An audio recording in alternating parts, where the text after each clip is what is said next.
Here's Gaither off the right side. Has room. Gaither might go right up the gut at the 20. Gaither 15 inside the 10. He will score. Touchdown. Smoaky.com presents the Texas High School Football Show on 365 Sports. Brought to you by Peter Chevrolet. Three receivers, Birch, Thomas, and Williams far side. Near side to Great. Fulbright to the right of Mordecai. Here comes the blitz. Mordecai throws a deep out pass. Caught! Kobe Birch! Touchdown! Here's David Smoke. Smoaky.com's weekly high school football podcast. Armstrong, Sims, Jack McKenzie helping today as they will throughout the year. You know, guys have asked me to do this. I have a website, Smoaky.com. I've owned it like for 20 years. And it's crazy how that grew over the years. And I love Texas high school football. That's kind of where I grew up in the business back in Lufkin, Texas, and Nacogdoches. And I'd written down some of the teams and memories, but I don't even need to have this down. My first ever game was in November of 1981. Lufkin played Nacogdoches, one of the oldest rivalries in the state of Texas. T.J. Turner was the defensive lineman for Lufkin, went on to play at the University of Houston, highly rated player. I remember shooting some video of that game for Channel 9 in Lufkin and sent that up to the Northeast to Parade All-American because he was their defensive player of the year or their Parade All-American player of the year, which reminds me of John Tyler's David Warren. Of course, he was a part of that great 94 team that had the incredible game with Plano East. He eventually went on to play at Florida State, was a Super Bowl member in a game the Raiders lost in a Super Bowl game. Great kid, now part of the Texas High School Football Hall of Fame. Garrison's Domingo Bryant, Alto's Fred Thacker, Groveton's Michael Horace. These are some of the young players back in the day when I first started covering Texas high school football. There was, how could I not think about the Dangerfield dynasty in 1983? They outscored opponents 631-8. You know that story. Won it in 83, 14 shutouts, 13 in a row, perhaps, and I think the greatest team of all time. 85 Yates might disagree among others in the history of Texas high school football. Along with that, I remember a story I did in 1988, Jamie's season, the 1988 Marshall Mavericks lost to Carter, that great Carter team that had all that controversy at times.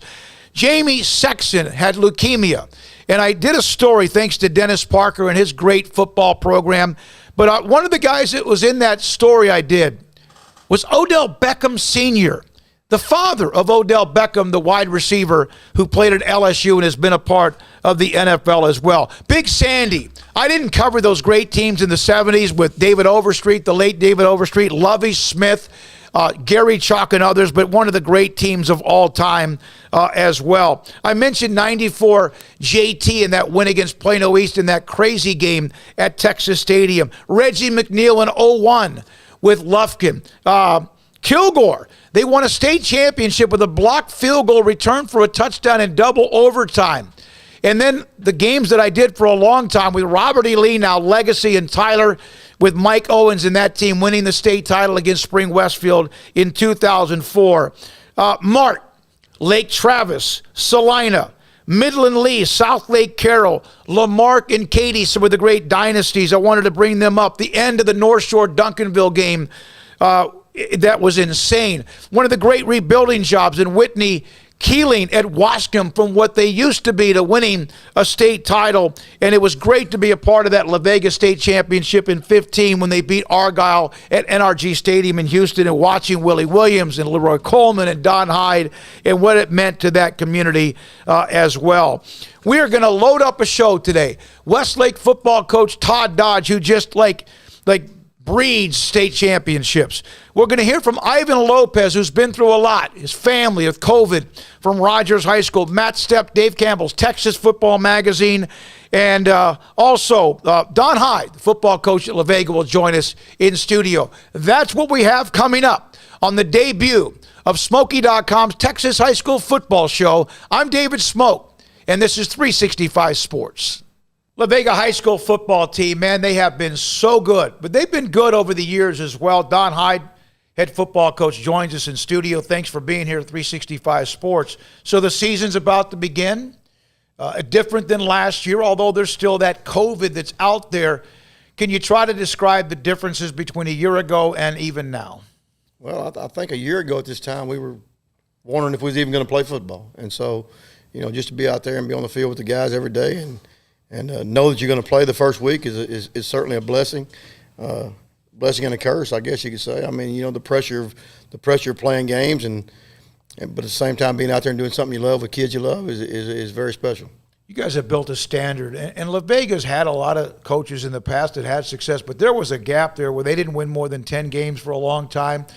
And then Carlos Stone had success, and Willie comes along as well. And now what you guys are doing, it's almost like your quarter semifinals are bust. Not that that's fair. What really changed that became a program that was good and had knocked on the door in 2008 and now one that the standard is as high as it's ever been? I think our kids just accepted the fact that success don't come without work. And they realize, around 2006 is when we really had a breakout year. And then since then we've been in the playoffs every year. And like you said, we played 2 or 3 rounds deep, since then. And the kids just figured out that if you want to have success in August and September and October, November, December, then you got to pay the price January through August. And so our kids just embrace that theory and have continued to embrace it. And we've been very fortunate to have a good run of kids, and they just work hard, and they're not scared of working hard. 71-6 in the last 5 years. I mean, I knew it was good. I knew it was big. 3 state championship appearances. Of course, the great moment when you beat Argyle in the last second and then had to stop a pass at the end. 71-6. Once again, that's a blessing and a curse. We struggle finding people to play us in non-district as a result of that. But at the same time, I'd rather be in that situation than a situation where everyone's calling you every week and wanting to play you. And so, you talked about maybe the pressure that's associated with that. Well, if you're a coach and you don't put that pressure on yourself, then it don't matter what the outside says. We have internal pressure amongst ourselves and our kids to hold the standard that's La Vega football. And so outside pressure don't bother us. Internal pressure is the thing that keeps you going. I've always wondered this, and we've seen college football teams that have been knocking on the door, and then they finally win what is the championship, and then they seem to have the ability to win more. Do you feel like once you finally you were able to do that? Now, a lot of teams can win a championship and go back to 500 or barely making the playoffs, but it seemed like it opened everything up. Now, I know you're still searching for another one, but do you feel like that took not pressure, but like allowed you could breathe and just enjoy the game? I think it's an idea until you do it.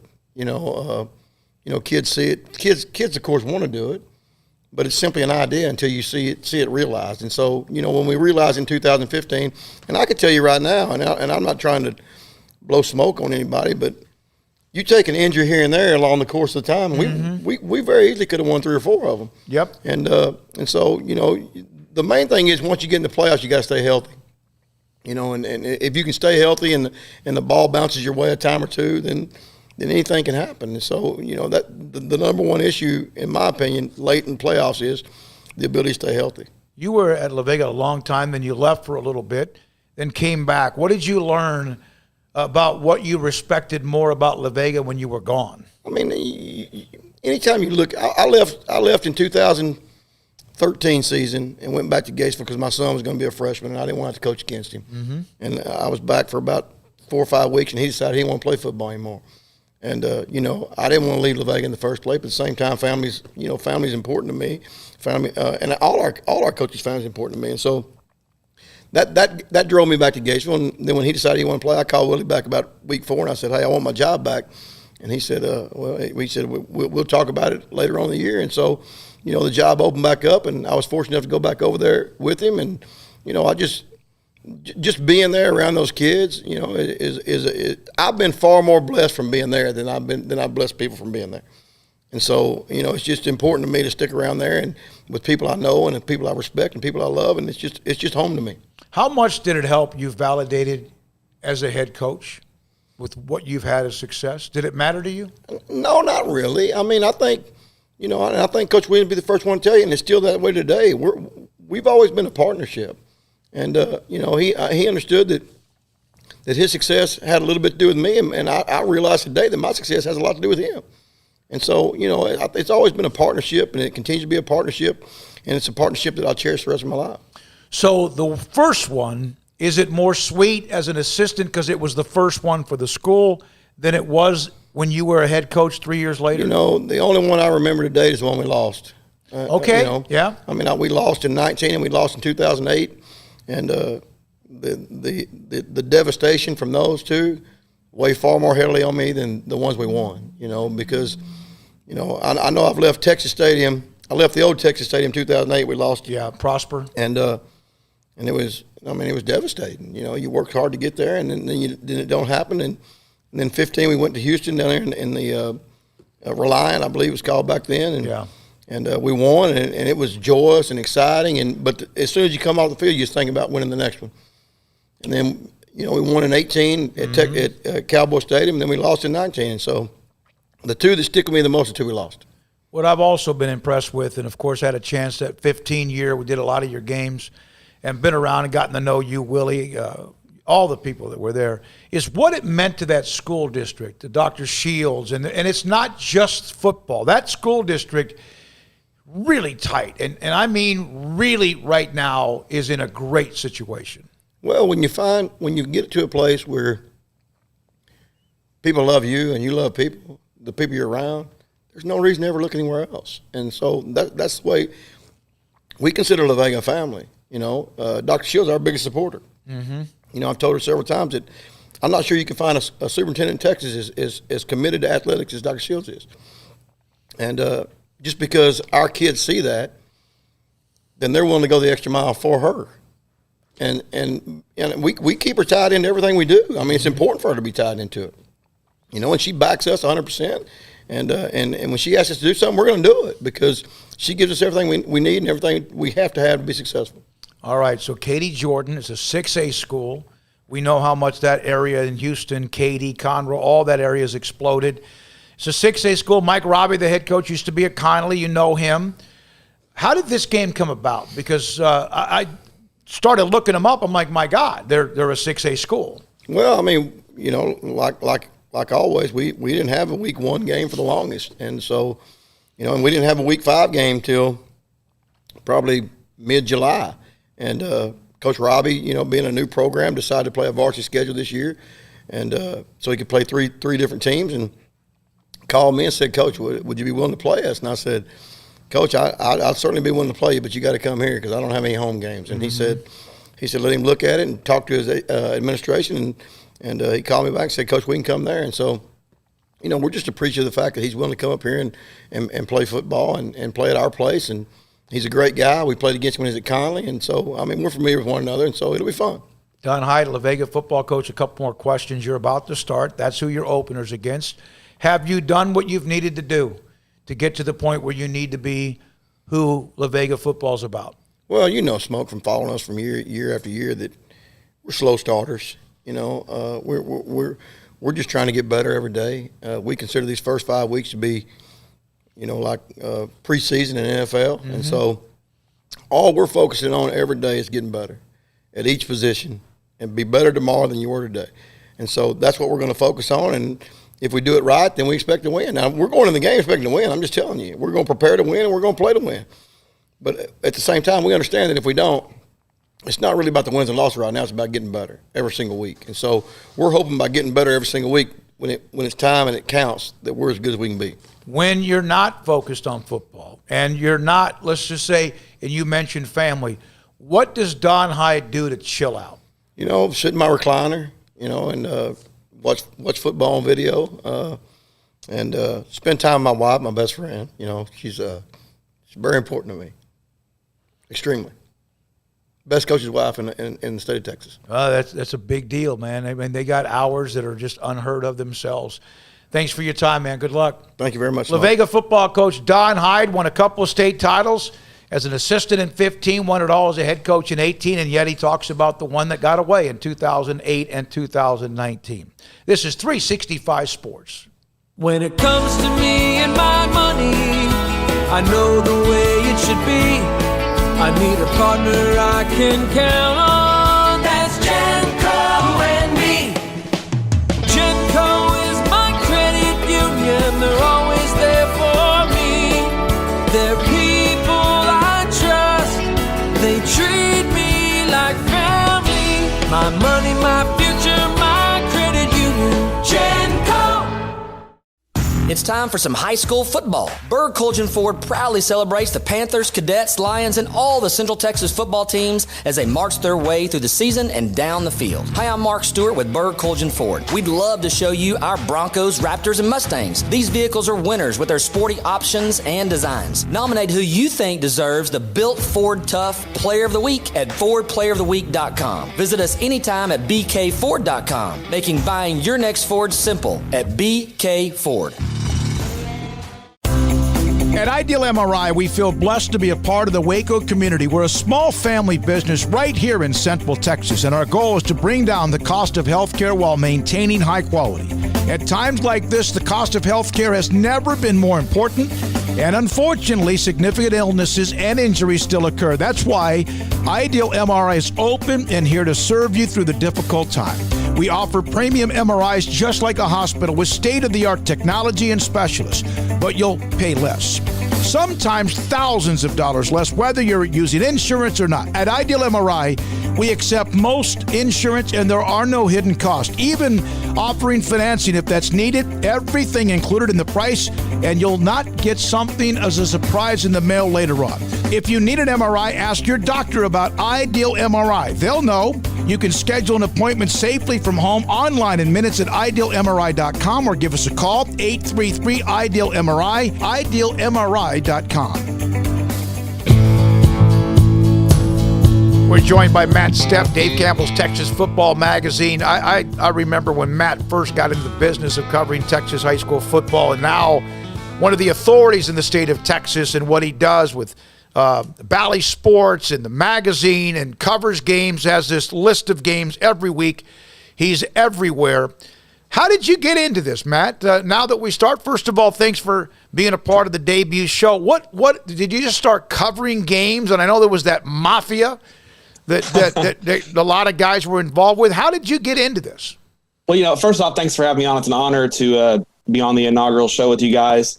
Do a heck of a job always down there, and not only covering Baylor and Central Texas, but high school football. And I know, David, high school football has always been an important part of your life, so it's awesome to talk and just hang out with people who love high school football as much as I do. And I think that's really why I got into covering high school football. I don't have a journalism background or anything like that. I was just always a high school football nut. It was something that me and my dad did. As a kid, we couldn't afford to go to TCU. I'm from Fort Worth, so we couldn't afford to go to TCU games or, heaven forbid, a Dallas Cowboy game. Mm-hmm. So what we could afford was to go watch the Everman Bulldogs play high school football down the street, and so that's what we did on Friday nights. And those guys were like heroes to me, and I think that's probably where my love of high school football started. And I started in the business just as a message board poster. Yep. If you remember the old Pigskin Prep back in the late '90s, early 2000s, kind of came out, and I just started posting there. And eventually some guys that worked for at the time, Rivals.com,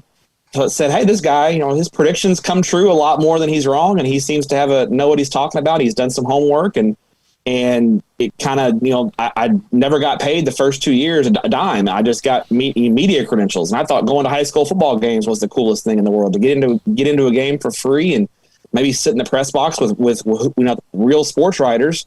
Was kind of, I thought it was awesome. And that's really where my journalism training came in, talking to those veteran sports writers, learning kind of the ins and outs of the business. And I got better as a writer over time and that kind of thing. So that's really how I got started. And I think I just kind of got in at the right time when the internet was first growing and just, I love high school football, and it doesn't seem like work to me. It's a lot of fun. So I think that's my passion comes out in that. Well, you helped me in a way, and I'll tell you why. One, it's always fun to watch and what you're doing, but I used to try to stay on top of coaching changes, as you know, and now I don't have to because you're going to beat me to it every single time. Not all the time. You still beat me. You still beat me a few times. You still get me a few times. Maybe 3 times a year, but it used to be something I was kind of consumed with it because I couldn't stand if I didn't, especially when I was in the East Texas area or now Central Texas. But so have you counted how many games you've attended? I know what you do weekly, yearly, whatever. Is that something you've kept up with? So I didn't really start keeping good records till when I joined Dave Campbell's Texas football back in August of 2016. Was really when I started keeping more detailed records. I knew what teams I had seen and what stadiums I'd been to, but I didn't really count up the number of games that I've been to. But I mean, I'd say I've been doing this, I've been going to, games pretty regularly since 2004, I would say, is when I really got into it full bore and started going to games Thursday, Friday, Saturday, that kind of thing. So since 2004, I'd say I've pretty consistently going to at least 60 games a year. Yep. Since 2004. That doesn't count all the games I went to as a kid, and I mean, I'm probably over 1,000, I'd say, at this point. Well, that doesn't include the championship week when you're going to watch 3 or 4 or 5 games a day, whatever it is, at the time as well. All right, favorite story of covering a game where you locked in the press box, they turned the lights out, the gates were locked. Everybody has a story like that. Do you have one like that? Yeah. It must have been 2012, I guess, Kennedale. I was doing a game. Kennedale was playing Kaufman, I want to say, and I was stringing also, for making a little extra money for the Dallas Morning News and the Fort Worth Star-Telegram. I was double dipping. So I had two gamers to write. Me being I wasn't going to write the same gamer for the same different newspapers. So I tallied up my stats and wrote my gamer for the Morning News, and then wrote my gamer for the Star-Telegram, and sent everything in, and all that good stuff. And by the time I'm done, stadium's locked. Yep. Stadium lights are out. There is no one in the press box. The elevator worked, thankfully. Got down to the elevator, and iron gates to the stadium are locked. And it's pitch black. I mean, it is dark. And I see there's a 6-foot fence there. And, I'm a former athlete, and I was a little younger back then. So I just said, well, I got to hop the fence. Every sports writer's got to do it at some point. And so I hopped the fence. But what I don't realize, on the other side of the fence was a slope. It wasn't an even, it's pitch black. You're not anticipating a slope. And so I hopped the fence and jumped down and hit that slope. And then my knee buckled something serious. And I think that I may have done a little damage to my knee, because it hurt it basically hurt for the rest of football season at some point. So that's my first one. The other great story I have is, I don't know if you remember, it may have been 5 or 6 years ago, we had just a deluge of rain. And this is when Ennis and Lufkin were in the same district. And Lufkin was playing at Ennis in a district ball game, and it was storming. And Lufkin could not get up I-45 into Ennis because Richland Chambers Reservoir had flooded onto I-45, and Lufkin got stuck. And Ennis decided, Coach Quick and Coach Alvarez at Ennis decided, instead of coming back on Saturday and playing, they would just flip a coin to decide a district ball game. And they flipped a coin over the phone, and I sat there and watched as Jack Alvarez and the Ennis Lions lost a district ball game to Lufkin based off a coin flip. And he was not a happy camper, but he agreed to it. So it's like, what are you going to do? Yeah, and Jack now is at Cuero. He was at Copper's Cove for a short stint, and Todd Quick had the tough task of taking over for the legend in John Outlaw, and with the Lufkin Panthers. They open up against Legacy coming up this week. Yeah, I remember, because I, of course, older and started covering high school football in November of 81, that a coin flip could decide somebody's future. A playoff game, as far as not just where you play, but teams in districts, because there was no overtime, and there were ties, and there were penetrations and first downs, and I just always thought that was insane. But you're talking about a district game. I don't remember that part. Yeah. I mean, my sophomore year at Everman, we were in the second round of the playoffs the year before overtime got instituted, and we lost to Seagaville in the area round of the playoffs 20-20, and we lost on first downs because penetrations were tied as well. And Seagaville advanced to play Sulphur Springs in the regional semifinals, and when Sulphur Springs had Damian Lewis and Quasi Palmer and those guys. Yeah. That was a great Sulphur Springs team. So they got my sophomore year at Everman. We lost a playoff game on first downs. So I'm really happy we have overtime now, because it's a lot better way to decide a football game than on first downs or total yards or anything crazy like that. What are your thoughts about Class 7A, if in fact that's what they do at some point? Yeah, I think it's not needed now. But it's needed. It's going to be needed as we grow. I mean, there's only so many spots in a 32 district classification, in 6A and 5A. 5A is 2 divisions, but it's 32 districts. And you've only got a finite number of spots before it starts to get full. And it's about 500 roughly. And we're busting at the seams at the 5. We're over 500 in those 2 classifications right now. And as you know, they don't build new schools as 2A and 3A schools. As new schools are built, they're 5A and 6A schools. And what happens is it inflates that 5A and 6A number. And what happens is those small 5As keep getting pushed down to 4A. And that gap between the big and the small and 4A just continues to grow. I mean, in Class 4A, the biggest schools now are well over 1,200. Alice has 1,230 kids. And they're in the same classification with schools that are in the low, 515. Yeah. And as you know, the difference between a school with 500 kids and 1,000 kids is, to me, a lot greater than the difference between a school between 2,000 kids and 4,000 kids. There's diminishing returns as enrollment grows to some point. So I do think as we grow, because we're adding in 2022, 10 more 6A and 5A schools are getting added. 2024, we'll probably see 10 more added. So I think in 24 or 26, we will see 7A, and it may not be 32 districts right away. I think 7A may start out as a 16 district classification to start, and then they'll kind of grow it as the state grows. What are you looking forward to most? At least a storyline or two this year. Obviously, the COVID from last year, they still found a way. The UIL, I thought, was brilliant in how they handled it. Their team's trying to win. Westlake's trying to win 3 in a row. We know that others are trying to win multiple, whatever, and some bouncing back to win again. What is there one or two in particular the storylines you're looking at? I think the biggest one is Todd Dodge at Westlake. Yeah. If he's going to go out with this, I think he might be the first coach in history, if they can win it again, to three-peat at 2 different schools.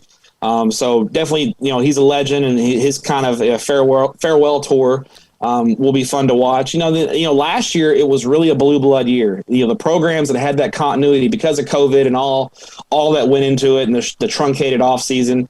The blue bloods really dominated last year. I'm interested to see if we have any newcomers come up, and because we had a more normal off season, we're not 100% normal. We're still having cancellations and things are still a little up in the air, but it's more normal than it was last year.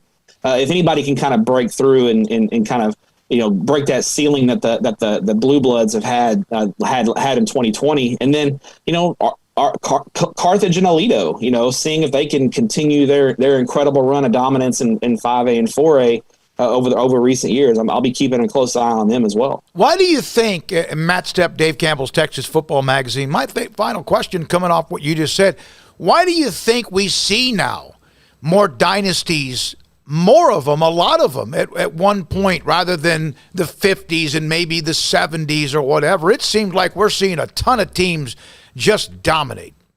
Yeah, I think part of it is the fluidity of society now. I think, back in the 50s, it wasn't as easy to pick up and go move into an area, if you wanted to be a part of a football program. And I think now people at younger ages have access to a lot more data, and if you're a young family and you've got a 7th or 8th grade son who's a really good football player, you can easily move him into a place like Aledo or Austin Westlake or Lake Travis or places like that, Katy, et cetera, because we're a lot more fluid as a society. People work remotely now. People aren't tied to jobs anymore. There's the apartments are plentiful, those kind of things. So people can get up and move a lot easier. And I think that's part of it. And I think you see those programs really take the Odessa Permian model from the 70s and 80s and kind of take that model and improve on it and make it more modern and make it to today and make it fit today's athlete and the things we have in place today. Yeah, in fact, what Westlake's trying to do is Midland Lee with Cedric Benson. We know they had their run. Abilene in the 50s had their run. And then, oh my goodness, I went blank on somebody else that had their run as well. But as far as the higher level, South Lake Carroll's had a 3-peat before. Allen with Kyler Murray and the three-peat. There you go. With Kyler Murray and Allen. How could I forget that? That was pretty recent. Matt, great talking to you. Thanks for being a part of it. Love what you do. You can follow Matt Stepp. Tell everybody how they can follow you on Twitter, because it is absolutely worth it if you're a high school football fan. You can put up with my terrible Oriole takes, because we're a terrible team these days. But it's at Matt_Stepp. It's Matt_Stepp. Matt with 2 T's, Stepp with 2 P's, 817. Yep, and again, coaching changes, cancellations. I've seen you having to do those, unfortunately, this week as well, but not nearly as many, thank goodness. Not nearly so far. We're at a much lesser pace than we were last year, so fingers crossed that keeps dropping. All right, man. Thanks, Matt. Appreciate you. Matt Thanks, Stepp, love what you guys do. You too. Dave Campbell's Texas Football Magazine. This is 365 Sports. It's time for some high school football. Berg Colgin Ford proudly celebrates the Panthers, Cadets, Lions, and all the Central Texas football teams as they march their way through the season and down the field. Hi, I'm Mark Stewart with Berg Colgin Ford. We'd love to show you our Broncos, Raptors, and Mustangs. These vehicles are winners with their sporty options and designs. Nominate who you think deserves the Built Ford Tough Player of the Week at FordPlayerOfTheWeek.com. Visit us anytime at BKFord.com, making buying your next Ford simple at BK Ford. At Ideal MRI, we feel blessed to be a part of the Waco community. We're a small family business right here in Central Texas, and our goal is to bring down the cost of healthcare while maintaining high quality. At times like this, the cost of healthcare has never been more important, and unfortunately, significant illnesses and injuries still occur. That's why Ideal MRI is open and here to serve you through the difficult time. We offer premium MRIs just like a hospital with state-of-the-art technology and specialists, but you'll pay less.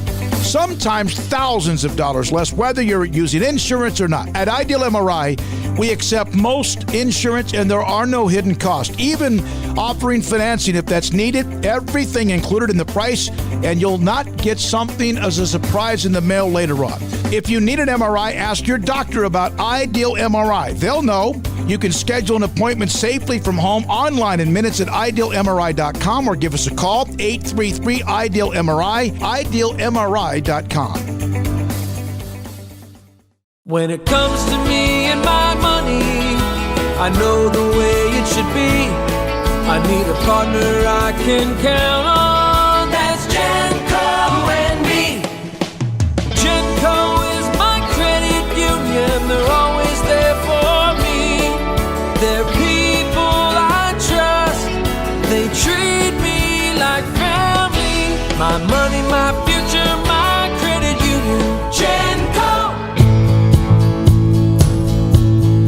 Ivan Lopez Jr., he's a senior at Rogers High School, running back and linebacker, joins us on 365 Sports. So, man, the season's about to start. You play Academy. Ivan, what has it been like the last 2 or 3 weeks as you guys get ready for this game? And what's the atmosphere at Rogers High School?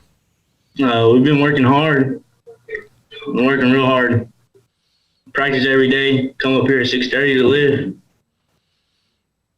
And you know what? You guys had a great run at the end of last year. I know it didn't start very well. I think you were like 2-5, and then you won a few games 5 in a row, got to the third round, lost to Buffalo, who was very good last year, lost to them a couple of different times. How much, and can you describe how you ended last year, helped the offseason to have more hunger or hungrier this year? Well, we worked really hard during the offseason, and that's when my mom passed away. I wasn't really here. I was with my family a lot and worked at home, try to get better for this season. How much could you do? How much dealing with the loss of your mother, but how much could you actually get done? And was that a time, in a way, can you describe if that allowed you to kind of not stop thinking about her, but maybe just vent a little bit? Thought about her a lot, man. I did a lot of football. She always used to come watch my games. Mm-hmm. And when I play, I just think about her, how she wanted me to play. What did your mom think about you when you first started playing football? Was that something she supported, or was it something she had to kind of get used to? Did she say much to you back then? Yes, sir. She always wanted me to play football. I have an older brother that played football. Yep. And she always looked up to me to play football. So she always thought I was going to be a lineman. But here I am now, running back and linebacker. All right, either way, you get to hit somebody. If you're a running back, you get to run over somebody that tries to tackle you, and then as a linebacker, you get to try to run over a running back. So kind of if you were to be on the field and you played against yourself, can you describe what happens if you meet each other in the hole, as you a linebacker and you as a running back? We probably collide and probably not go nowhere. Probably just stay there. Just a standoff, right? Yes, sir. You played special teams a lot last year, and you got a little bit of a chance to get the ball. I think you had 70-something yards rushing. You were involved a little bit at linebacker. Why are you better? Besides just older and more experienced, what makes you feel like this year you're going to be even better? I really worked harder to get to where I am, play harder. My mom always wanted me to start, and back then I never used to start. I used to be a second string. Mm-hmm. They always held me at second string, and then when it was my turn, I tried to shine. So you mentioned your mother. She passed away, I think, in January, and it was COVID. And this is something that has affected your family in ways I've never heard. Your mother, your grandmother, you have 4 aunts and uncles have all been affected and passed away. Can you try to even in any way describe what that's been like? It's been hard. It was mainly because of my grandpa's family. They all had COVID. Just a few weeks ago, my uncle had COVID, my 2 uncles, but they got out of it. My grandma, glad she got out of it. And my grandma and grandpa both had it at the same time, but my grandpa had it worse.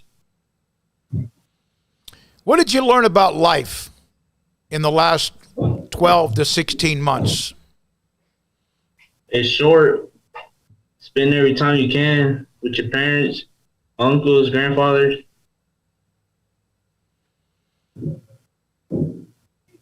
If you could, Friday, before you open that game with Academy, do you feel like you're going to have the presence of your mother with you? Can you even think that way? Yeah, sure. Even during scrimmages, I feel like she's there watching me, yelling at my name. What is she telling me to run? Yeah, I'm running slow. So what's she saying to you? She's always like, "Go, Alex." They used to call me Alex because they don't really like call me Alejandro, so they call me Alex. And she's always like, "Go, Alex." And I'm slow, but she thinks I'm running fast. Mamas always think the best, right? Yes, sir. Did she ever have any kind of a saying or a nickname for you at all? She used to call me Alex, but in Spanish, she used to call me a pendejo. Or at home. It kind of means stupid. In a loving way, though, right, Ivan? Yes, sir. All right. So yes, when kind of describe when you were growing up. And I mean, all of us as kids, we do things we shouldn't do. We get mischievous. We do things that are sometimes just knucklehead things. Give me an idea of what your mother would do when you did something you know you should not do. Can you kind of give us a little bit of a history on that? Well, there's a lot of things I used to do when I was little. I used to make her mad a lot. I'd always fight my brothers and them. She'd hit me with the belt, and then I'd get up again and go fight with them more. All of my sisters. But I've learned not to fight with them. This is probably what my mom wanted us not to do, is fight with each other. So you're finally listening? Yes, sir. Why is math class your favorite class in school? I'm pretty good at math. I've always been good at math since I was younger. So did it just kind of come to you? You're pretty good about that? It's just in your head? You know, people either get math or they don't. Well, my mom and my dad are pretty good at math. My mom's in taxes. She did taxes right for all the years. And my dad, he does concrete and all that and roofing. So they kind of had to have the math in their head to do it all. San Francisco 49ers, when did you start liking them and why? When I was younger, my grandpa used to like them. And he was a 49ers fan. My dad, my mom, my brothers, sisters, basically because of Joe Montana. When he used to play with them. And Colin Kaepernick, my dad used to like him a lot. Mm-hmm. And all of them, they used to play. Jerry Rice. Oh, yeah. And do you play them on PlayStation when you're playing video games? Can you do that? Are they even available in that game? Well, if you make them, but yeah, right now you just play with the regular people who are on there. But yeah, I play a lot of PlayStation. I play against my brother. I beat him a lot. He's not that good. He gets mad and wants to quit. So you've mentioned all of what we've talked about, you and I, what you've been through. Football season, what will it mean to you if Rodgers, the Eagles, and you have a successful year? How much will that not help overcome the loss of your mother, but what will it mean if you could have a good year? It mean a lot. It means to me like I made my mama happy and my grandpa. My grandpa, he's a pastor, but they don't really like to watch football games because I guess in church they said that they didn't want to watch that. But my grandma comes every once in a while and she tries to cheat it out a little bit. Mm-hmm. She tries to come watch me. She calls me a big boy because I'm pretty big and I'm playing running back. She calls me a big boy. She can't really see, but she sees how big I am running down the field. And it makes me happy whenever she's smiling. That's great to hear. Ivan Alex Lopez Jr. is with us on 365 Sports from Rodgers High School, running back and linebacker. I've asked you about what you've learned, and you've discussed that about COVID and all the losses and those who have had to deal with it. How important was it? Can you explain how the city, the town of Rodgers, rallied around you and the family over the last few months? They helped a lot. Everybody came by and everything. They helped me a lot. They cheered me up to come because at first I didn't want to come play football. I didn't want to play at all. I didn't want to do anything. But some of the guys, they helped me up to come play. What did that mean to you? It meant a lot. How they're there for me and everything. Mm-hmm. It means that they're there for me. They got my back. And they know I got their back over everything. Not just because you play football, but because they care for you. Yes, sir. Yeah. Ivan, God bless. Thanks for your time. We appreciate it, telling your story. We appreciate your time. Ivan, Alex Lopez from Rodgers High School, running back and linebacker on 365 Sports. Great season for you. Good luck Friday against Academy, and thanks for your time. Yes, sir. Thank you. 365 Sports continues in a moment. When it comes to me and my money, I know the way it should be. I need a partner I can count on. That's Genco and me. Genco is my credit union. They're always there for me. They're people I trust. They treat me like family. My money, my future, my credit union. Genco.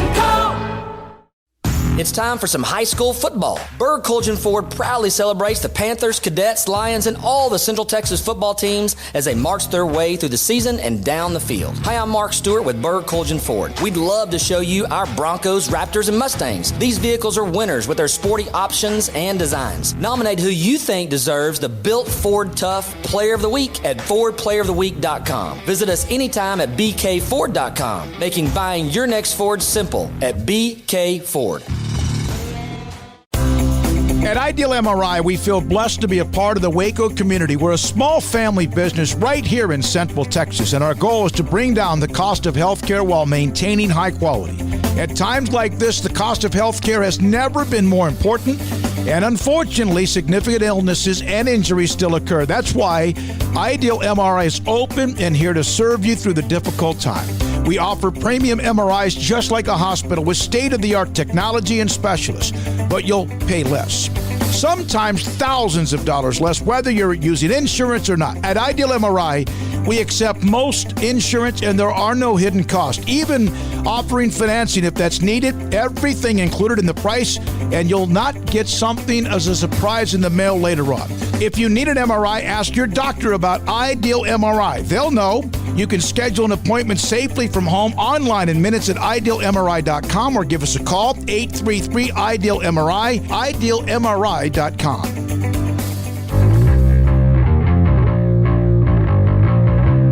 And we're back, and I tell you what, this is fantastic. The first show, the first Texas high school podcast that we're going to do this year. is Todd Dodge, legendary high school football coach, former Texas quarterback, and, of course, has been in the college game and coming off back-to-back state championships. You've done that before. You've had to repeat, and now you're going to try to do another three-peat or whatever I'm allowed to say. Pat Riley might want to sue me for the three-peat thing, but Todd, what is it like? Is there a change? Do you change the message? You just keep doing what you do? Well, as the off season progressed and the polls started to come out, I always tell our players, there are people who have to do jobs in this world, and some people have to make predictions, and they have to put polls out there and all that. And, and we're flattered that someone thinks that maybe we're one of the top teams in the state. But if they do, if they want to put that on us, then what I encourage my players to do day in and day out is if someone thinks that we are the number one team in the state, I don't know if we are or not. We hadn't even played a game yet. But if someone thinks we are, why don't we try to go act like it day in and day out? So that's the motivation, and the fact that, someone did a little research and history on this, and in the highest classification in Texas high school football, a three-peat has only been done on 4 different occasions. And I believe that was the Abilene dynasty back in the 50s. You've got the legendary Midland Lee teams, and then South Lake Carroll, and then Allen. So it's been done before, but not very often. And so, we just encourage our players. We have all been a part of back-to-back, but that does not make this team a champion yet. And so, but let's try to go act like it. So that's kind of the message that we send in. When you started your career back in the day, and you got an opportunity to kind of maybe flourish with Coach Poe when you were at McKinney, and he gave you what actually did you talk to him about maybe giving you more freedom of changing up what they were doing offensively? Yeah, well, when I was at McKinney, and it's the greatest thing that ever happened to me in the second year of coaching is to go work for a guy like Ron Poe. But we were running the eye, and we're really good. McKinney had been really good through the years, but we'd gotten a little bit stagnant offensively, missed the playoffs a few years, and ironically, his identical twin brother, Don Poe, was the head football coach at South Garland, and my former head football coach in high school, Ronnie Thompson, was his offensive coordinator, and they were lighting it up. And so, one of the twins, was he was a lot more willing to listen to go into the spread since his brother's team at South Garland was lighting it up. And so we switched, and boy, our kids took to it, and the first one that we had, was Max Nockey. Probably some TCU fans probably remember that name. Todd, does the spread offense help teams that don't? I'm not saying that you don't have talent. Obviously you do, but does the spread offense allow people or teams that may not have the raw talent or the really deep talent to compete on an every week basis? I think it absolutely does, through the years. I think, if you really, did your research, you look back to the 60s and 70s and maybe even into the 80s where there was a lot of influence, with maybe one guy being really productive, or maybe one running back and the quarterback being really productive on offense. What the spread offense does is if you're pretty good at it, it makes you difficult to defend by personnel. Meaning you get, if you've got 4 wide receivers, a running back and a quarterback, you got 6 different guys that, what we've always tried to do is make sure that all 6 of those guys have to be defended. And when you do have an offense that they all have to be defended, you got a chance to be, tough and being able to move the football. Your first head coaching job was at Yo, right?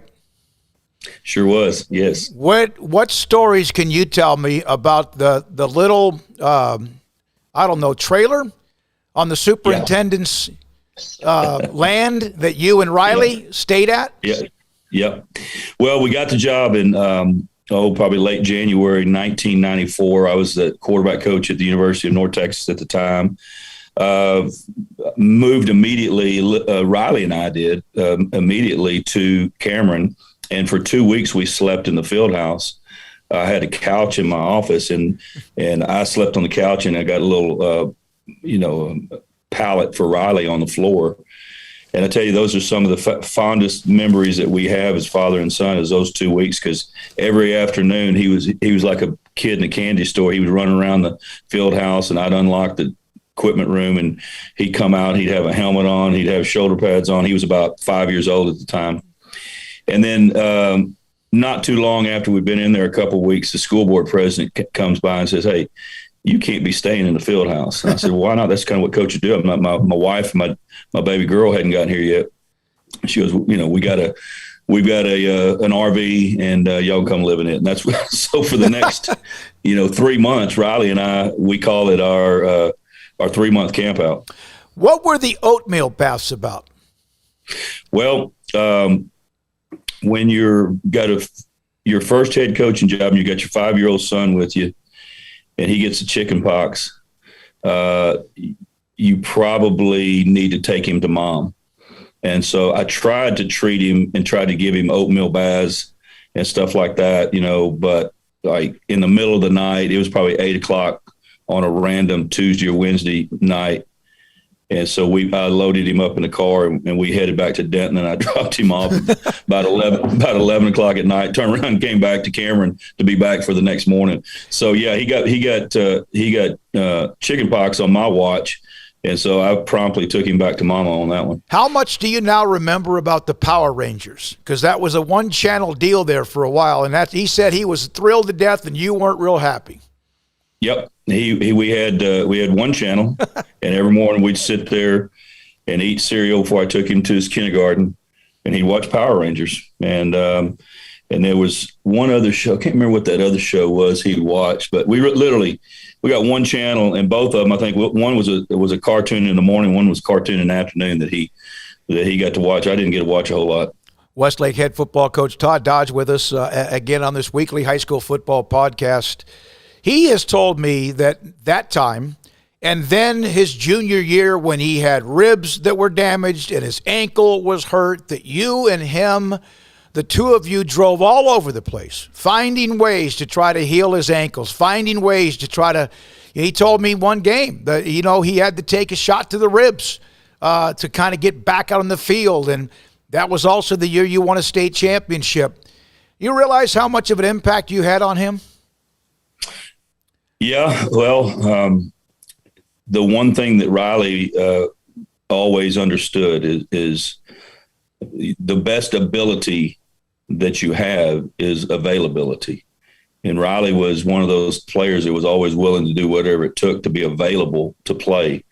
And so, yeah, we went through that junior year against Odessa Permian. He got some cracked ribs in the first quarter. Went inside, got that taken care of, and then the next series when he came back, he got a really high ankle sprain, went back in to the dressing room, got that taken care of. And so all the way through the playoffs that year, he was really banged up, but he played really well. And then that was one of the issues, we got to state championship.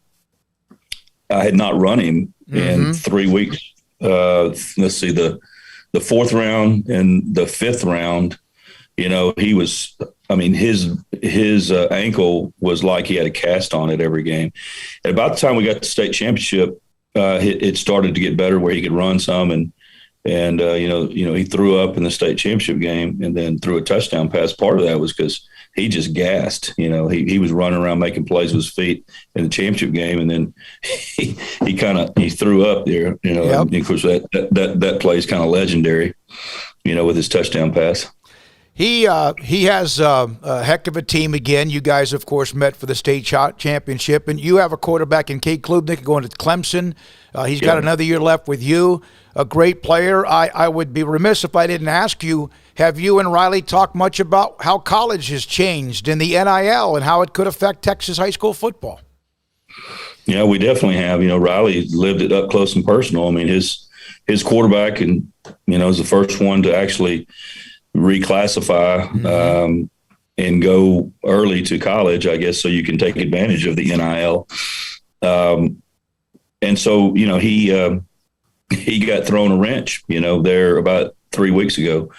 But I've been talking with him every day, just like we always do. They had a scrimmage against Arlington the other night, and his young quarterback, who'll be a junior, did a fantastic job. And with my young man, with Cade, we're just real. I'm real honest. We got a great relationship, and he's really just about, Coach. I mean, I'm gonna here in about 150 days, I'm going to be at Clemson. We've already planned on graduating early. He goes, I'm not worried about any of that stuff. He goes, I'm fixing to pour myself into this Westlake football season and see if we can't get something special done. And that's really been his attitude all along. I've been so proud of Cade, because you never know what, 30 Division I football offers are going to do to a kid's head. Is he just going to lose his mind and, just abandon his teammates and so forth and so on? It dang sure hadn't happened with Cade Klubnik. Todd, is it coaching or is it talent that is successful? Oh, it's always the Jimmies. It's always the Jimmies and the Joes. I really believe that. It's coaching. I always tell our guys, told them the other day, I said, we can go do something really special. There's a blueprint if y'all will be willing to follow the blueprint. There's a daily blueprint, there's a weekly blueprint, there's a monthly, there's a yearly that we have in place, and it has been successful. It's produced 6 state championship teams over a 14-year window. But I tell them all the time, I said, don't make any bones about it. You can have the greatest plan in the world, the greatest blueprint, if you don't have players. And I said, we have players. And I always make sure they understand that. I like our roster. I mean, I like, the players that we have. I like our return players. I like our young talent.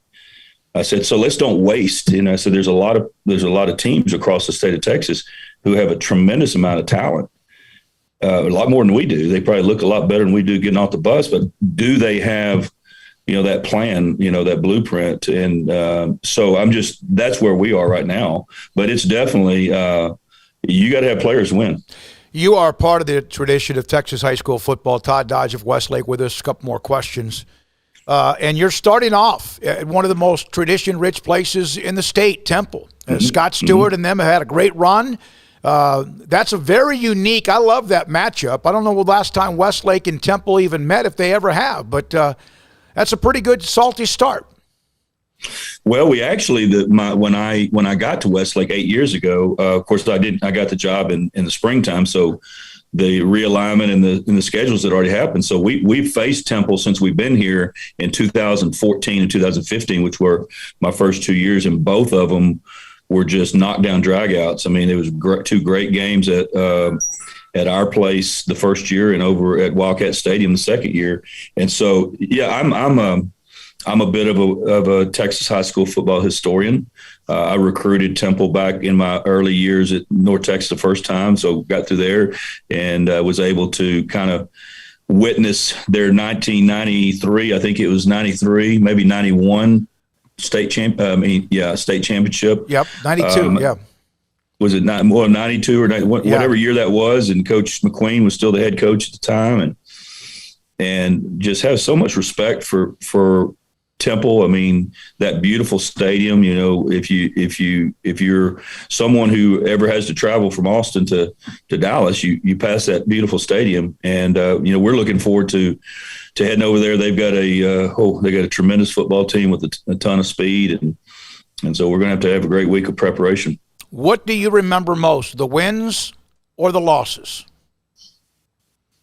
I wish I could say it was the wins. Unfortunately, and I hate that it's like this, but for some reason that those losses are the ones that stick out. That you can't get out of your head. And fortunately, through the years, there have been some really fantastic wins that have kind of. I guess taken the sting out of those losses, but I'd be lying if I said that those.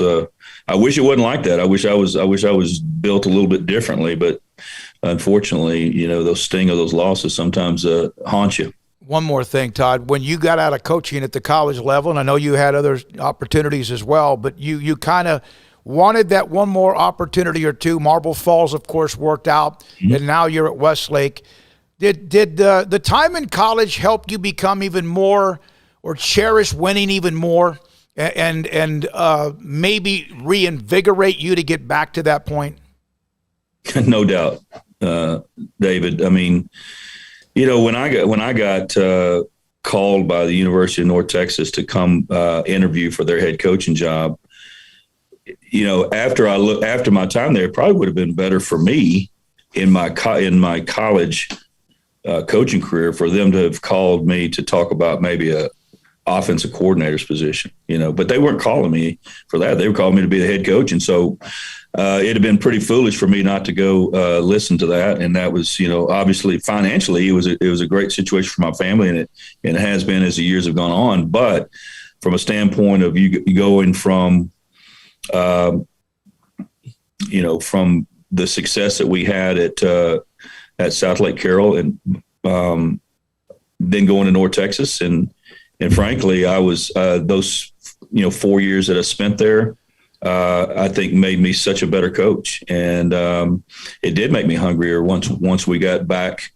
But I've got some players, that I coached there at North Texas, and I hate the fact that we didn't win near enough games. Obviously, we didn't win enough because they fired me. But I've got so many great memories of those kids, and right now it's a pretty cool deal because I've got a whole lot of those guys right now that are coaching Texas high school football that played for us at North Texas during that window. And I'm really proud of North Texas where they are now and the success that they're having. Coach Luttrell has done a great job there. And so, but it absolutely, it made me a better football coach. I mean, I've had the opportunity to go into, to Oklahoma. I've coached against Coach Stoops, coached against, I've coached against Coach Saban, I've coached against, Dabo Sweeney, when you play at North Texas or you coach at North Texas, you get a chance to make Murderers Row. We went to Oklahoma, LSU, Alabama, and Clemson. Those were the four openers in the 4 years that I was the head coach there. Todd, thank you as always, man. It's always great. Appreciate you being a part of this debut show. Good luck against Temple and also trying to get yet another championship. Thank you, David. Appreciate you having me on. Todd Dodge, head football coach at Westlake.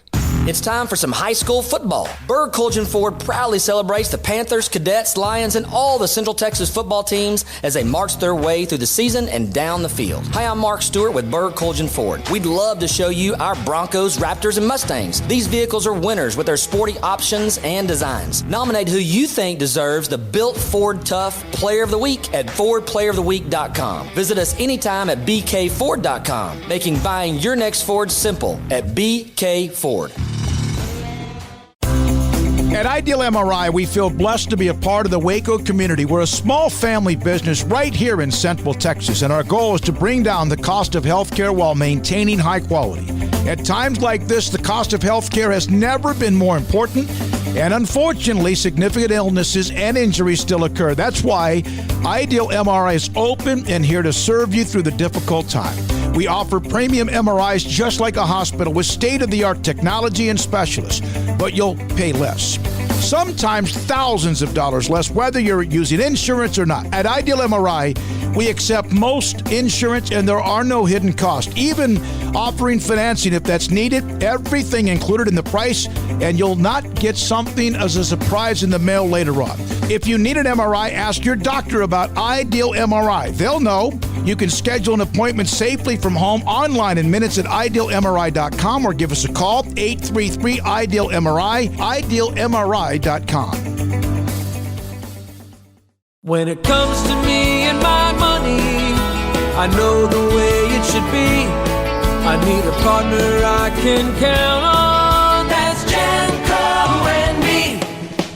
Genco is my credit union. They're always there for me. They're people I trust. They treat me like family. My money, my future, my credit union. Genco. Every week, I can't wait to give you this list, and thanks to Jerry Forrest, pigskinprep.com. He's got all these stats and data from private schools to 6-man football, which is Class 1A, all the way up to the big boys in 6A. Here is what we'll do every week, and thanks again to Jerry Forrest. He's taking, based on his data, you'll see this list on the left-hand side is a district that's attached to the first team. Then there's the district on the right. So in other words, the first line. In District 13 1A, which is 6-man, May is the third-ranked team in the state. They play Borden County. That's the second-ranked team in the state. And they're from District 4 1A. And then on the right-hand side, where you see combined rank, that is the two schools' ranking combined, that means the lower the number, the higher rated game. Combined rank of 5, just like Westbrook and Motley County. 4 of the best 6-man or Class 1A teams in the state of Texas meeting each other in week 1. And then the number that says favored by, that's next to a team in black, for example, Longview and Denton Ryan. Ryan's a 4-point favorite, according to Jerry Forrest, pigskinprep.com. That's who's favored based on that particular column. South Lake Carroll, 15-point pick at Highland Park. That's a great tradition game as well, the history of Highland Park. So those are the games of the week. And there may be 16 one week, or there might be 12, but this is it. This is the opening week. These are some amazing games. So you have the 2 6-man games. Longview at Denton Ryan. Lobos trying to bounce back. Hey, they finally won it all 2 years ago. They'd been tired of hearing about 1937. Now they can always talk about John King. What a great dude he is with the Lobos, and his son Haynes, who might be starting for A&M at quarterback. South Lake Carroll, coming off that championship appearance, Highland Park. Then you have Salina, Melissa. So these are the games. I'm interested. That Franklin-Lorena game in 3A ought to be interesting. That game's at Lorena. I saw Lorena's not new stadium, but what they have in a midway scrimmage with Shoemaker this past week. So you have all these games. The one that's interesting, that Grandview-Malakoff game, about midway down, and Malakoff a 4-point favorite. They finally got Grandview last year. I watched that game at Waco ISD Stadium. Shiner, that in Hallettsville. What a great game that is. And then how about Carthage going up a level against 5A Crosby? He had that great run last year in the playoffs. Carthage and what Scott Surratt's done is truly unbelievable. They were always pretty good, and then Scott Surratt made them great. There's that Martin game at Lake Travis down the road. North Shore and Shadow Creek, a couple of great teams in the Houston area. There's a 4A game with Sweetwater and Stephenville. And then how about Rockwall and Cedar Hill? That game, one of the best combined numbers, and then Reagan and Brennan down in the San Antonio area. So those are games, thanks to Jerry Forrest. Again, these are the highest-ranked teams playing each other. And then the combined rank is what their rankings are combined to kind of give you an idea per pigskinprep.com on the elite games. And there's some rivalry games. Like, for example, the game between Gilmer and Gladewater. Gladewater now 3A, Gilmer 4A. That's a great clash in East Texas. So there's some games outside of that, of course, that are going to be of interest as well. So thanks again to Jerry Forrest. We'll pop one of these up every single week to close it out. All right, and a lot of people to thank, of course, thanks to our guest today, but thanks to Jack McKenzie and Armstrong Sims behind the scene. What we have here at 365 Sports is crazy. They asked me to do, crazy good, by the way. They asked me to start doing a high school podcast. I started covering the game, as I mentioned at the start, in November of 1981, and here we are 40 years later in 2021. It's so hard to imagine, and I can't wait to come back next week and bring you what we can bring you to talk about Texas high school football. I'm David Smoak. For everyone I've mentioned, 365 Sports.